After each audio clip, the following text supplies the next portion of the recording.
بسم اللہ الرحمن الرحیم۔ ناظرین محترم و سامعین کرام، کیا آپ نے کبھی سنا ہے کہ ایک جنگلی جانور نے انسانوں کی طرح بول کر اپنی فریاد سنائی ہو؟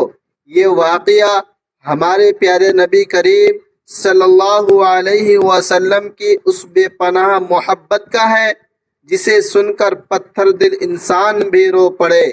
آج ایک ایسا معجزہ جانیں گے جس نے نہ صرف ایک ہرن کی جان بچائی بلکہ پوری کائنات کو یہ سکھایا کہ اللہ کے نبی صلی اللہ علیہ وسلم کی رحمت صرف انسانوں کے لیے نہیں بلکہ بے زبان جانوروں کے لیے بھی کتنی عظیم ہے۔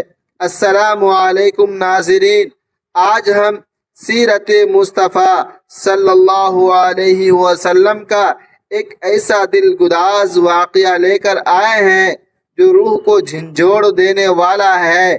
ہم اکثر انسانوں کے ساتھ حسن سلوک کی باتیں سنتے ہیں، لیکن آج کا یہ واقعہ ہمیں بتائے گا کہ ہمارے نبی کریم صلی اللہ علیہ وآلہ وسلم کی رحمت کا دائرہ کتنا وسیع تھا۔ ایک مرتبہ کا ذکر ہے کہ ہمارے نبی حضرت محمد صلی اللہ علیہ وآلہ وسلم ایک جنگل سے گزر رہے تھے۔ اچانک آپ صلی اللہ علیہ وآلہ وسلم نے دیکھا کہ ایک ہرنی ایک جگہ بندھی ہوئی ہے اور وہ بہت بے چین ہے، پریشان ہے۔ اللہ کے نبی صلی اللہ علیہ وسلم اس کے قریب گئے۔ جیسے ہی آپ صلی اللہ علیہ وآلہ وسلم اس کے پاس پہنچے، اس ہرنی نے اپنی زبان کھولی اور انسانی آواز میں سلام کیا۔ نبی کریم صلی اللہ علیہ وآلہ وسلم نے پوچھا، اے ہرنی، تم یہاں کیوں بندھی ہوئی ہو؟ ہرنی نے اپنی درد بھری داستان سنائی، کہانی سنائی۔ اس نے عرض کیا کہ اس کے چھوٹے چھوٹے بچے جنگل میں پیاسے ہیں اور وہ انہیں دودھ پلانے جانا چاہتی ہے۔ اس نے نبی صلی اللہ علیہ وآلہ وسلم سے وعدہ لیا کہ وہ اپنے بچوں کو دودھ پلا کر واپس آ جائے گی۔ ناظرین محترم و سامعین کرام، نبی کریم صلی اللہ علیہ وآلہ وسلم نے اس ہرنی کو آزاد کر دیا۔ تھوڑی دیر بعد وہ ہرنی واپس آ گئی، لوٹ آئی۔ اس وقت صحابہ کرام رضی اللہ عنہم اجمعین بھی وہاں موجود تھے۔ یہ منظر دیکھ کر صحابہ کی آنکھوں میں آنسو آ گئے۔ کیسے ایک جانور نبی کریم صلی اللہ علیہ وآلہ وسلم کے حکم پر اپنی جان جوخم میں ڈال کر واپس آ گیا۔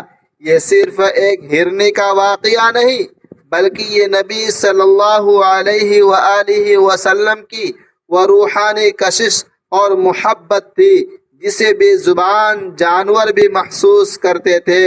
میرے دوستو، یہ واقعہ ہمیں سبق دیتا ہے کہ ہمیں اپنے گھروں میں پلنے والے جانوروں اور بے زبانوں کے ساتھ کیسا سلوک کرنا چاہیے، کیسے ان کے ساتھ برتاؤ کرنا چاہیے اور کیسا ان کے ساتھ برتاؤ کرنا چاہیے۔ جس نبی صلی اللہ علیہ وآلہ وسلم نے ایک ہرنی کو اتنی اہمیت دی، کیا ہم انسانوں کو بھول سکتے ہیں؟ آج کے دور میں جب لوگوں کے دلوں سے رحم اٹھ چکا ہے، ہمیں یہ یاد رکھنے کی ضرورت ہے کہ مومن وہی ہے جس کے دل میں مخلوق خدا کے لیے رحم ہو، شفقت ہو۔ ناظرین محترم و سامعین کرام، اگر اس واقعے نے آپ کے دل کو چھوا ہے، آپ کے دل کو لگی ہے، تو اس ویڈیو کو اپنے ان دوستوں تک ضرور پہنچائیں جنہیں جانوروں کے حقوق کے بارے میں آگاہی نہیں ہے، معلومات نہیں ہے۔ اور ہاں، کمنٹس میں صلی اللہ علیہ وسلم لکھ کر اپنی محبت کا اظہار ضرور کرے۔ ایسی ہی ایمان افروز ویڈیوز دیکھنے کے لیے ہمارے چینل کو ابھی سبسکرائب کریں اور بیل آئیکن کو دبانا نہ بھولیں تاکہ کوئی بھی واقعہ آپ تک پہنچنے سے نہ رہ جائے۔ ناظرین محترم و سامعین کرام، ملتے ہیں اگلی ویڈیو میں، تب تک کے لیے خدا حافظ۔ السلام علیکم ورحمۃ اللہ وبرکاتہ۔